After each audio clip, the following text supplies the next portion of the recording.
Bonjour à tous, Antoine de ACR Actu et aujourd'hui je vais vous parler de la surcouche ACR. Donc quelles sont les applis qui ont été ajoutées à Android par ACR? Je vais vous les montrer tout de suite. Donc on a AB Docs, AB Fichier, AB Musique, AB Photo, AB Vidéo, ACR Extend, ACR Nav, ACR Snapnote. On a un scanner de code barre. Ensuite ACR on va ajouter Clean Master qu'on peut trouver aussi sur Play Store, comme toutes ces applications AB. Après on a une application Hotspot Facile qui est tout simplement un raccourci pour le partage de connexion, donc pour moi elle ne sert pas à grand chose. On a Livescreen et après on a l'application Portail ACR qui est entre guillemets un raccourci pour toutes ces applications AB. Donc je vais commencer à vous parler brièvement des applications dont le nom commence par AB, tout simplement parce qu'on peut les installer sur n'importe quel téléphone Android. Donc ces applications elles sont basées sur le cloud. Donc je vais vous dire ce que ACR nous dit sur sa petite brochure. Donc les applis ACR by aussi, donc AB Appli, vous aide à créer votre propre nuage sur vos propres appareils sans fil et en même temps à synchroniser et donner accès à votre vie numérique n'importe quand, n'importe où. Prenez des photos avec votre smartphone ou tablette ou écoutez la musique stockée sur votre PC en déplacement. Votre PC devient votre centre de données en nuage personnel. Connectez-vous avec un ACR ID et profitez de l'utilisation des applis AB Appli. Donc maintenant je vais vous parler de l'application AB Photo. Donc elle est basée sur la photographie bien évidemment. Donc ACR nous dit que prenez une photo, elle sera automatiquement stockée sur votre PC. Après avoir pris des photos sur votre smartphone ou tablette, AB Photo les archive automatiquement sur votre PC et les envoie à tous les autres appareils multiplateformes via un réseau sans fil ou mobile. Ensuite je vais vous parler d'ACR AB Fichier. Donc, où que vous soyez, vous avez toujours accès aux fichiers de votre PC. AB Fichier permet d'accéder facilement aux fichiers sur votre PC Windows ou transférer des fichiers vers votre PC, depuis n'importe lequel de vos appareils via un réseau sans fil ou mobile, quand vous le souhaitez. Parcourez tous les fichiers et les archives zip sur les lecteurs et lecteurs connectés de votre PC. Donc maintenant, je vais vous parler d'AB Musique. Donc, très franchement, c'est un lecteur de musique assez basique, mais assez nous dit que écoutez les chansons stockées sur votre PC. AB Musique vous permet d'utiliser votre PC pour héberger votre propre musique. Elle diffuse votre collection musicale pour que vous puissiez profiter des morceaux stockés sur votre PC depuis n'importe lequel de vos appareils via un réseau sans fil ou mobile. Après, la dernière, c'est AB Docs, donc mise à jour de vos documents accessibles partout. AB Docs synchronise vos documents avec tous vos appareils, affichez et modifiez vos documents Office mis à jour dans les 30 derniers jours depuis n'importe lequel de vos appareils via un réseau sans fil ou mobile. Même lorsque votre PC est éteint, vous pouvez toujours accéder à ces documents des 30 derniers jours. Donc voilà, comme je vous l'ai dit, toutes ces applications sont basées sur le cloud.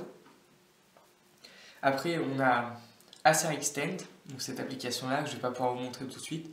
Si vous voulez, vous branchez votre téléphone en USB à votre PC, et votre PC il affiche tout ce que votre téléphone affiche. En gros, c'est pour contrôler entre guillemets votre téléphone depuis votre PC.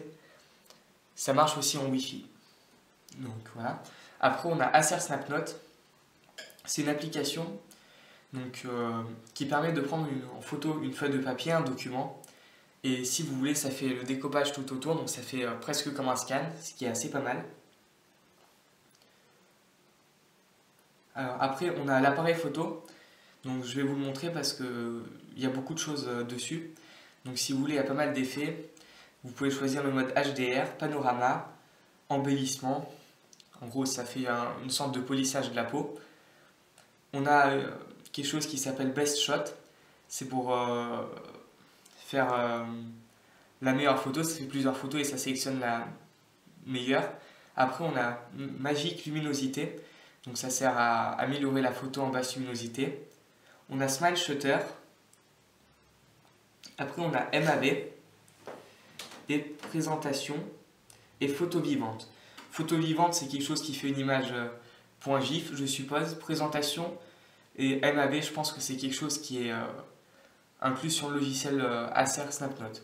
Donc tous ces derniers là que je viens d'évoquer, après embellissement, ils ne sont pas sur le E700, mais il y aura probablement une mise à jour qui les ajoutera. Donc après on a le mode scène, on peut choisir automatique, en montagne, la nuit, un portrait la nuit. Ensuite on a des effets mono, sépia, négatif et aqua. Après pour la vidéo, donc on peut faire des vidéos en normal et en accéléré, il n'y a pas de slow motion. On peut choisir un mode normal entre guillemets et un mode nuit. Et il y a tous les mêmes effets en bas que pour la photo. Après on a pas mal de réglages pour ceux qui aiment bien un peu modifier leur photo. Et on a un retardateur qui peut être de 5 secondes, de 10 secondes et de 15 secondes. Donc voilà, on va sortir de cette application. Alors ensuite on a Flashlight. Donc c'est une application assez basique qui a été préinstallée par Acer et qui a été développée par eux, je le suppose, parce qu'on ne peut pas la trouver sur le Play Store. Donc on a un mode d'éclairage avec la LED arrière en lampe, SOS et clignotement régulier. Alors après on a l'horloge numérique. Donc c'est Acer qui l'ont développé en partenariat avec AccuWeather. En fait c'est ça là, c'est cette horloge là. Et quand on donne sa localisation, ça met le nom de la ville et la température, comme vous pouvez le voir sur la vidéo de test du Liquid E700. Ensuite, on a Hotspot Facile, qui est une application pour moi qui ne sert pas à grand chose. Donc je ne l'ai pas vraiment testé, mais je l'ai testé sur mon E700. Et si vous voulez, c'est le partage de connexion. Donc vous pouvez aller dans les paramètres, plus partage de connexion. Et là, vous n'aurez juste à activer ça. Donc je vois pas trop l'utilité de cette application. Donc là, je viens de désactiver parce que l'application vient de l'activer. Ensuite, on a Live Screen, ça permet de partager des images avec des amis.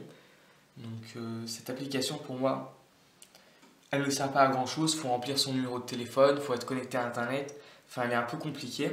Après, on a Polaris Office qu'on peut trouver également sur Play Store. Et je pense que c'est la version premium qu'ils ont installée. On a Portail Acer, donc, qui donne accès à toutes ces applications-là. Entre guillemets, c'est une sorte de raccourci. Et c'est pour gérer votre compte. Donc, je vais vous montrer comment gérer le compte. Cliquez ici, paramètres, et là vous pouvez gérer votre compte si vous voulez. Voilà. Vous pouvez l'autoriser à télécharger les mises à jour en Wi-Fi ou en 3G ou pas du tout les télécharger. Enfin, c'est une application qui paramètre en même temps toutes les applications AB que je viens d'évoquer.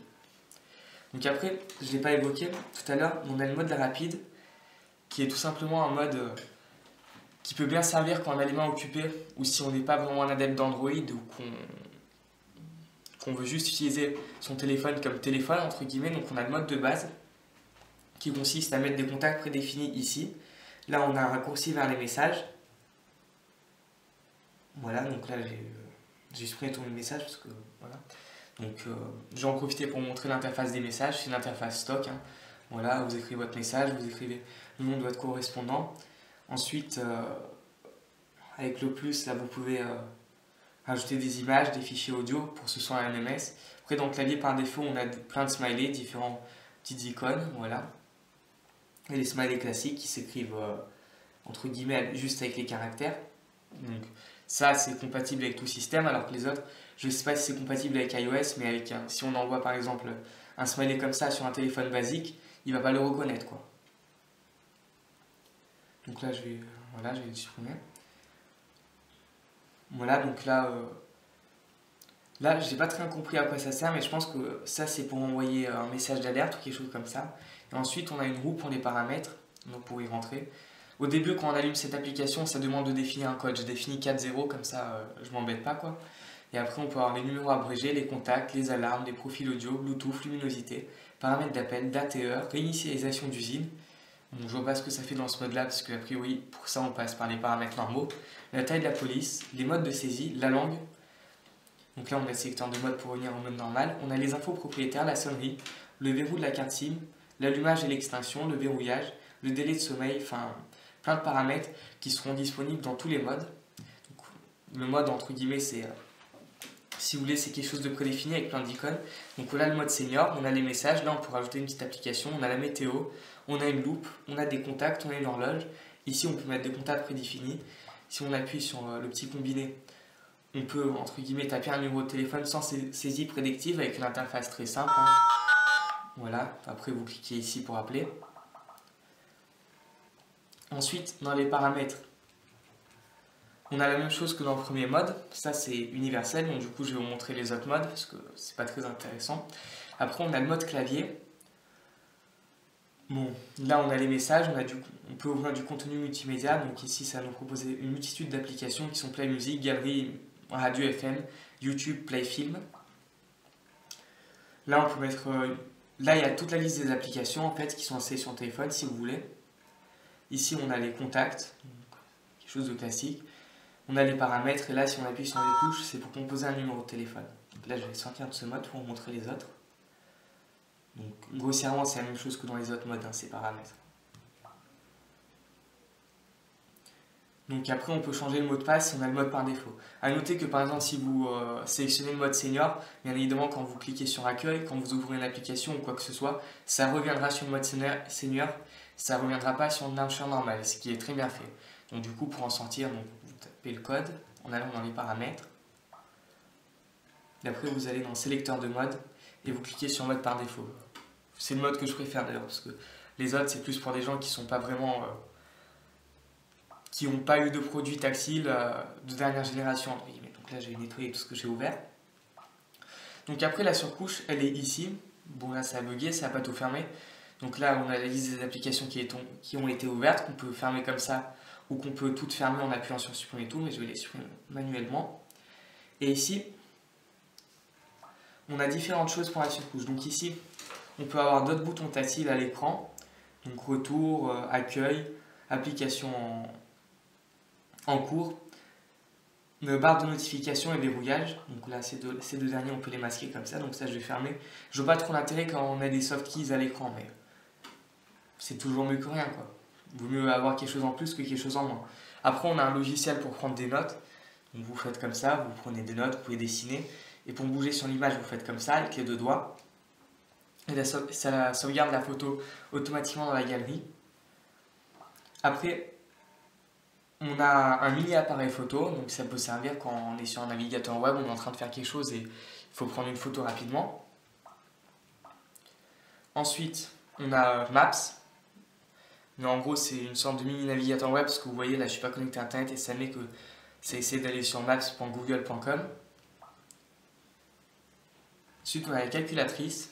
Donc quelque chose de basique, ça peut être pratique quand on lit un fichier PDF ou quand par exemple vous êtes sur internet et vous voulez faire un calcul sans fermer le navigateur web. Après on a une application pour prendre des notes, donc voilà, pour objet je tape ça, pour la note je tape ça. Après quand on la ferme ça enregistre automatiquement et ça garde la note ici, la liste des notes qu'on appuie ici, quand il y en a ça les affiche ici. Donc là, ça va sauvegarder ma note vu que j'ai fermé. Alors ensuite, on a un mini chronomètre. Donc vous pouvez faire démarrer et on peut mettre le nombre de tours et tout ça, on peut arrêter. Donc un chronomètre complet, c'est pas juste un chronomètre qui affiche le temps et on peut rien faire d'autre avec. Et après, on a un mini navigateur web qui est comme ça, on peut l'agrandir. Donc du coup par exemple vous pouvez donc toutes ces fenêtres vous pouvez les ouvrir en même temps, je ne l'ai pas dit, mais par exemple vous pouvez ouvrir ce navigateur web en allant sur des sites et ouvrir la calculatrice en même temps. Vous voyez, vous pouvez avoir les deux à l'écran. Bon après il faut faire des sacrifices sur la taille de chaque chose. Bon, j'arrive pas à le réduire, mais bon, voilà, vous pouvez avoir les deux à l'écran en même temps, ça pose pas de problème. Donc il y a une autre partie du système qui est surcouchée. C'est la barre de notification qui n'est pas pour me déplaire. Donc en général sous Android KitKat on a tous ces paramètres là qui sont avec de gros carrés là jusqu'à là. Et si vous voulez pour avoir les notifications on doit cliquer sur un petit bouton pour basculer sur les notifications. On peut avoir les deux en même temps.